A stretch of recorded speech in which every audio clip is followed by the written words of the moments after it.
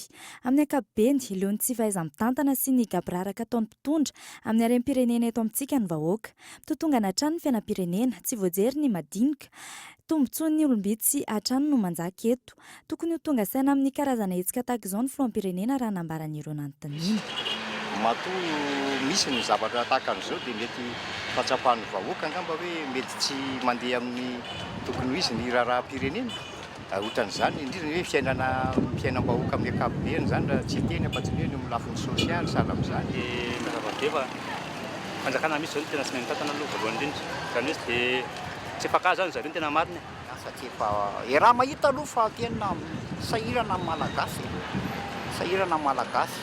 Ka izay indrindra mahatonga ny olona le hoe hanao hetsika. Manoloana ny fahamaroan'ny mpitandro ny filaminana teny an-toerana, naneho ny fahavononany hatrany ireo olon-tsotra nanohana ny hetsika raha toa ka eto izany. Zay tsy adala raha mety zao zavatra zao. Fa matoa zay tonga eto efa tena tsy mety tsony. Fa tena tsy mety tsony. Tsy mety tsony zao fitondrana zao e. Ny vahiny no mena vahana be dia be eto amin'ity Madagasikara ity. Dia raha tsy teny ara zany, zao fotsiny zavatra angatahanay zany amin'ilay fitondram-panjakana. Vao le kianjan'ny demokrasia dia aneho hevitra ao izahay. Matahotra ny basy zay satria zay raha miteny dia tonga ny gendarme mampangina anay. Arangaranga ny lacrymogène. Dia mba matahotra zay satria zay vehivavy ny ainay ambony kokoa. Dia matahotra zay fa mino sy mananteny izay andray matoa mpitarika ny AFP fa mbola ho avy ianao fa otronay ianao amin'ny andro manaraka rehetra fa tsy hijanona tsony fa tohizina ny tolona tompoko.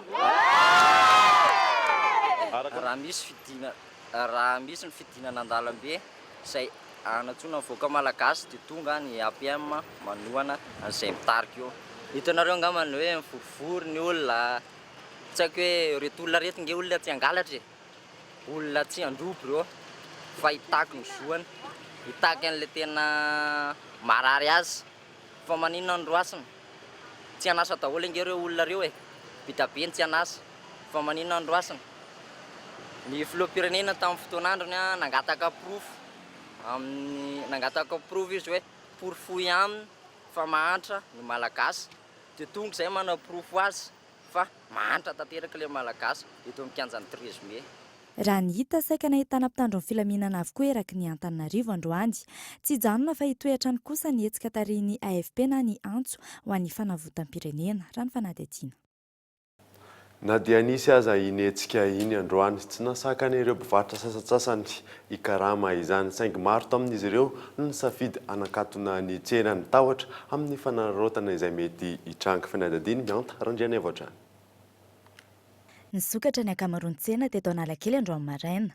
Nivarotra toy ny isan'andro ny varotra moron-dalana na dia teo aza ny fatahorana ny fahitana ireo mpitandro ny filaminana maro tonga teny an-toerana.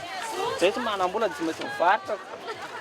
Dia tsy manam-bola dia tsy maintsy mivarotra fa anganiny moa ny atao fa tsy maintsy mivarotra.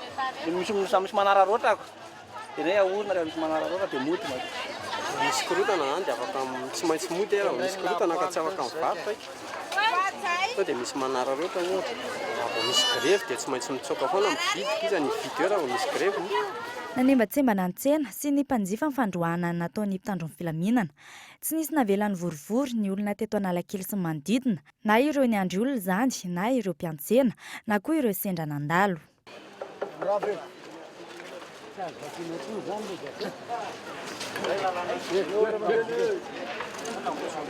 Manao minety ianao izy dia mivarotra tômôbily saika. Ny any tômôbily ako dia rekatkatara anankiray ry. Dia tsy mitenenina fa hoe avela izy hivarotra. Nisy ihany koa ny nanidiny trano fivarotany fa atahorana ny mety hisy ny fanararaotana no antony. Teo ihany koa ny tsy afaka nivarotra mihitsy. Dia mihaino fotsiny aloha fa izay zao tsy afaka mivarotra mihitsy amin'izao. Matahotra an'ilay mpitandro filaminana amin'ny savorivory izay ahoana moa tsy atahotra. Nisy fiovana nisy tamin'ity anio ity ny tsy fahafahan'ny fiara niditra teto amin'ny lapan-tanàna. Tamin'ny 3 ora tolakandro teo eo no niverina nanokatra tsena nivarotra sasany teto Analakely. Etsakilan'izay ny lamina tsy nahitana korotana ny toerana rehetra ankoatry ny Analakely.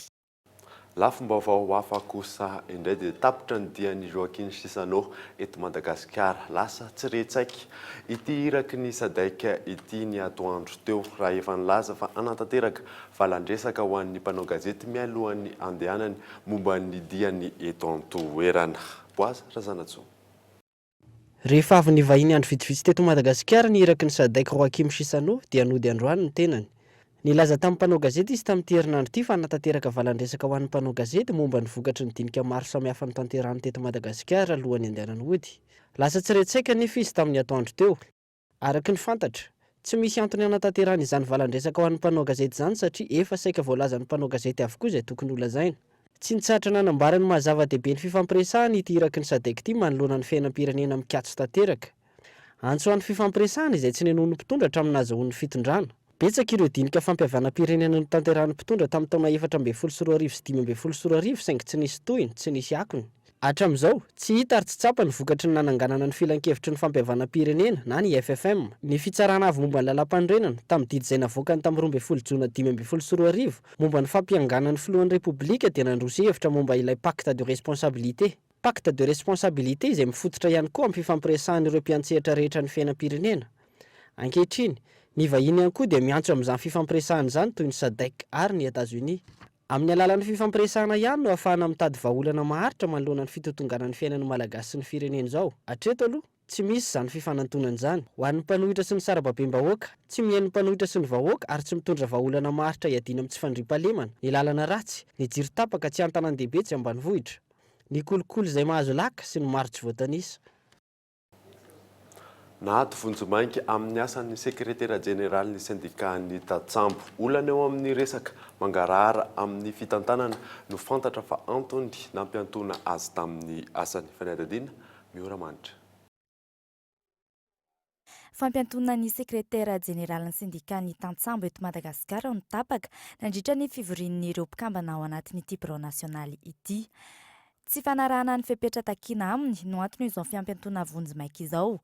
Fampiantona tsy midika ho fanalana azy amin'ny toerany, maha sekretera jeneraly azy. Etsekilany tsy manaiky ny tsify sy ny mangarahara amin'ny fitantanana ny mpikambana ao anatin'ny birao ka mitaky ny audit amin'ny fitantanana amin'ny ankapobeny sy ny arabola.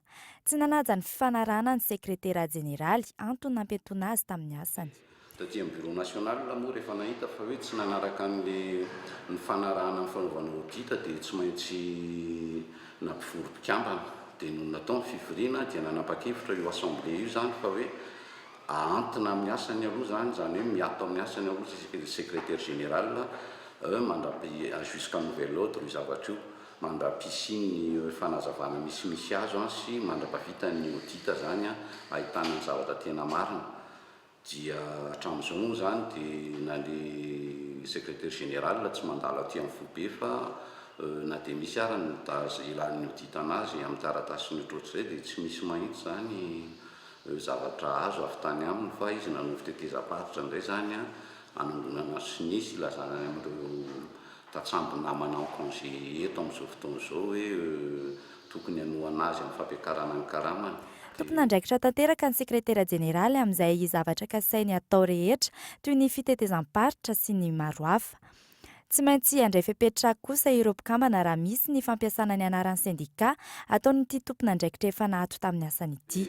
Amin'ny latsinainy zao misy milaza fa mpanao congrès national extraordinaire ny sekretera général teo aloha izay efa miantona amin'ny asany dia raha isy moa izay zavatra izay ngamba dia izay aty amin'ny bureau national zany dia milaza fa tsy tompon'andraikitra velively mihitsy amin'izay zavatra ataony sekretera général io amin'izao fotoana izao amin'izay zavatra fanapahan-kevitra sy zavatra rehetrarehetra ataony fa izay aty amin'ny bureau national kosa dia efa afaka mandray ny fepetra mifanaraka amin'izany mifanaraka amin'ny statut sy ny règlement intérieur. Rajaivina ny famaofany toedrara teo amin'ity sindika ity raha vao nandroso ny sosikevitra ny amin'ny anaovana audit ny mpikambana ao amin'ny birao ny sekretera jeneraly irery ihany no tsy nanaiky ny anaovana ny audit amin'ny birao regionaly any Toamasina. Mitaky ny mangarahara hatrany ireo mpikambana ary mitohy amin'ny tokony ho izy ny audit. Nafindra etsy tanao Waterfront kosa Ambodivona ny fioben'ny Air Mauritius misy ihany koa ny birao natokana anjifana ny tapakila sy akana fanazavana ho an'ireo mpanjifa. Miora mantratrany. Nisokatra ny biraon'ny Air Mauritius eo amin'ny fioben'ny etsy amin'ny tanao Waterfront Ambodivona. Birao ahafahana manjifa mivantana ireo tapakila sy akana fanazavana ho an'ny rehetra. Nahitana fiakarany amin'ny ankapobeny tombony azon'ity kompania mpitanterana anabakabaka ity tato anatin'ny 2 taona mahery zay. Efa maro ihany koa ny malagasy no manjifa amin'ity kompania mpitanterana ity. Ezaka ho fanakekezana ny mpanjifa no antony nametrahan'izy ireo ity birao vaovao eto Ambodivona ity. Nanokatra agence eto amin'ny tanao Waterfront eto Ambodivona zany Air Mauritius mba ho akaiky kokoa ny mpanjifa.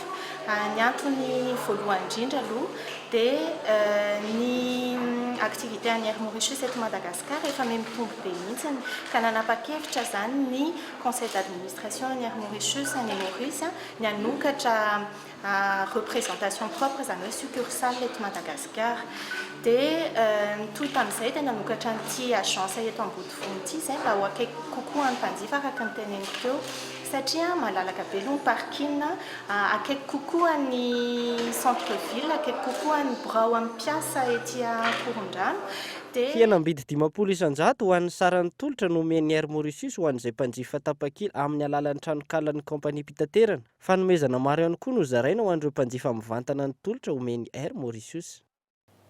17 Aogositra fankalazana ny andro iraisam-pirenena ho amin'ny fakana sary manoloana ny firoborobon'ny teknôlôjia 700 ny tanora dia manana fakana tsara amin'ny alalan'ny fidayany avokoa narindra randriano manana ny toerany eo amin'ny fiainan'ny tsirairay ny sary indrindra amin'izao firoborobon'ny teknôlôjia izao. Ny antony ny ankamaroan'ny olona dia samy manana fitaovana fakana sary indrindra amin'ny alalan'ny finday. Lasa fazaran'ny tsirairay araka izany ny maka sary ary ny fizarana izany amin'ny tambazotra sosialy samihafa. Raha ny fivoaran'ny sary no jerena, teo ny fanaovana sary tamin'ny rindrina, fahitana izany amin'ny fitaratra, antaratasy ary izao tonga amin'ny selfie izao, izay nanomboka noroborobo tamin'ny taona 2014 tamin'ny alalan'ny tambazotra sosialy iray. Ary tena mazava-dehibe azy, ny fitaratra mantsy eno sy ny fitaratra ihany. Fa ty resaka selfie ity miparitaka tsy anao reritsony mahita anao ary tsy misy mahafinaritra ny olombelona ohatrany hoe mahita ny sariny izy aloha faly mahita ny sariny ny olombelona fa faly koa izy mizara ny sariny amin'ny manodidina azy rehetrarehetra. Zay zany le izy ka ny fitaovana manampitosika an'izay zavatra izay dia ny resaka selfie io zany dia ny resaka telefônina zany misy sary. Ary izy io zany no mampitonga anazy miroborobo be ohatran'izao dia ny fisian'ny ny internet filazantsika izay. Manoloana ny firoborobon'ny teknôlôjia izay, ny tomba hatrany ireo mitony teny ho mpaka sary matianina, mitaky fahaizana sy teknika ary fahazarana ampifehy ireo fitaovana izay mivoatra hatrany eo amin'ny sehatra iraisam-pirenena. Nazovana taty aoriana ihany koa ny shooting sy ireo fiofanana ary fizarana traikefa eo amin'ny samy mpaka sary. Voalohany indrindra dia miankina amin'ilay hoe sary tahaka ny ahoana no tadiavin'ilay olona dia ianao mpaka sary zany no miezaka aloha voalohany indrindra mijery na mitady toerana hoe aiza ho aiza no toerana mety hoe tsara afaka anaovana an'izay. Tovovavy no tena tia hoe resaka hoe shooting photo zany dia tovovavy hoe tia maka sary somary jejojejo ihany koa dia ny condition angamba samy manana ny azy ny tsirairay fa ho ana manokana aloha zany mamoaka sary farak'izay kanto izay mety ho ankafizan'le izay mangataka an'ilay izy aty amiko. Le formation natokana ho an'ny olona tena vao manomboka mianatra maka sary mihitsy na olona mbola tsy mahay mihitsy ara moa zany no tena marina dia rehefa avy eo dia misy misarosarotra kokoa ilay izy, misy hoe resaka fangalana sary anaty studio, fianarana manao reportage, fianarana manao retouche dia izay ny fandehan'ilay fampianarana fa tsisy hoe eto sarotra be, eto misy fanadinana tsy izay ilay izy fa fifampizarana dia anatin'ny fifaliana daholo zany rehetrarehetra. Eto fa zany hoe raha misy manoro ianao dia aingana kokoa ohatra ny zavatra rehetrarehetra ihany dia ilay fitaovana koa tsy voatery hoe tsy maintsy fitaovana hinjana be fa rehefa fankatsary dia mety foana dia izay mihitsy ny hitondrana an'ilay fampianarana zany. Androany no nankalazana ny andro iraisam-pirenena momba ny fakana sary. Efa malaza eo anivon'ny tambazotra sosialy anefa ny fakana sary amin'ny enora sy 13 minitra ary mampifandray izany amin'ny hashtag JMP 18h39. Nitrangana fanafiana kosa ny talata teo tany Amantasoa. Olona efatra no trateaky ny zandarmerie-pirenena ary mpiambina iray no naratra mafy taminatin'izay fanafiana izay. Tao anatin'ny fanadadiana nataon'ny mpitandro ny filaminana dia fantatra fa mifandray tamin'ny fanafiana iray volana lasa ity tranga ity. Entana mitetina 500 tapitrisa ariary no azon'ireo jola tamin'izay fanampanazavana. Isan-karazany marina tsara ho marina etoany koa rehefa nanao ny inventaire ny entana hita zay dia tsy kiaritra fa nisy antsy anankiray izay efa very miaraka amin'ny émetteur radio ray volana lasa zay tao anatin'io antsy io ary teo ihany koa nafantaranay fa anisan'ny zareo reo no nanatanteraka ny acte ary rehefa natao moa ny famitorana azy ireo dia niaika izy ireo tamin'ny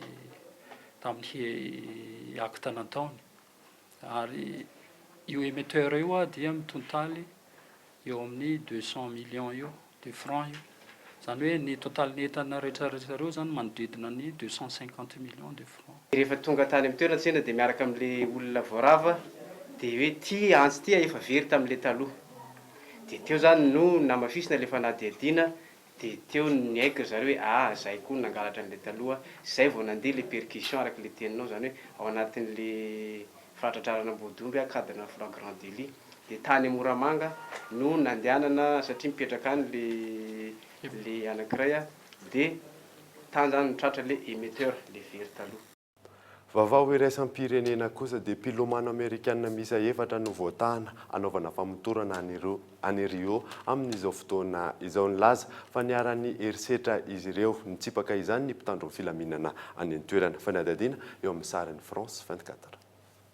Tsy nahitana taratra ny toetran'izy ireo ny endrika ivelany ireo mpilomano matianina Amerikanina miisa efatra nanala baraka ny saina Amerikanina tany Rio teny amin'ny tobin-dasantsy iray no nitranga ny raharaha nilaza ny voatafika ny alahady teo ireo mpilomano efatra ireo fanafiana izay tenen'izy ireo no tanterahany polisy any an-toerana. Raha ny fanazavany ny tompona ndraikitry ny polisy any Rio kosa fanasoketana ny polisy any an-toerana izany ary tsy nisy nanafika izany izy ireo.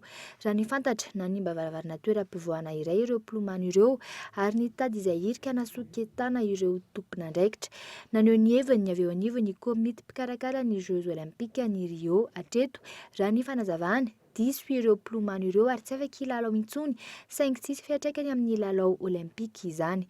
Telo amin'ireo mpilalao matianina ireo no efa tavaverina ny Etats-Unis, ny iray kosa mbola tafajanona ao Brezila. Alohan'ny sarahana dia averina aminao ireo vaovao nisongadina tamin'ity androany ity. Nilamina amin'ny ankapobeny teny Analakely sy ny manodidina tsy nisy ny fifandonana teo amin'ny vahoaka sy ny mpitandro ny filaminana mbola itony fitakiana ho ny mpitarika ny AFP. Niara-ny fisavana kosa ny maraina teo ny trano iray teny Anjanahary voalaza fa trano fonena ny mpitarika iray ny AFP. Fitazomana basy sy fanamboarana bomba moa no antony izay fisavana izay. Nahato vonjom-baizaka koa amin'ny asan'ny sekretera jeneraly ny sindikany Tatsambo olana eo amin'ny resaka mangarahara amin'ny fitantanana no antony izany. Dia izay namarana ny fampahalalam-baovaontsika tamin'ity alina ity. Nakasitrana ianao nanaraka izany hatramin'ny farany. Soavamandry tompoko.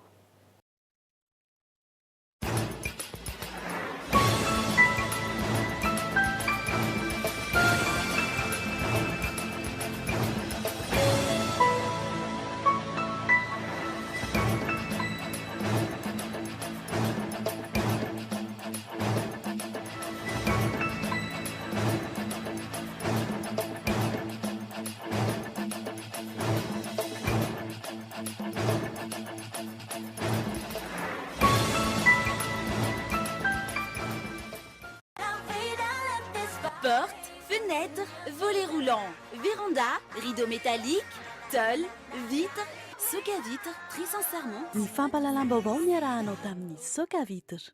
Des produits de première qualité, premier choix, marque originale. Baolay nanolotra anao teo ny fampahalalam-baovao. Baolay, toujours meilleur.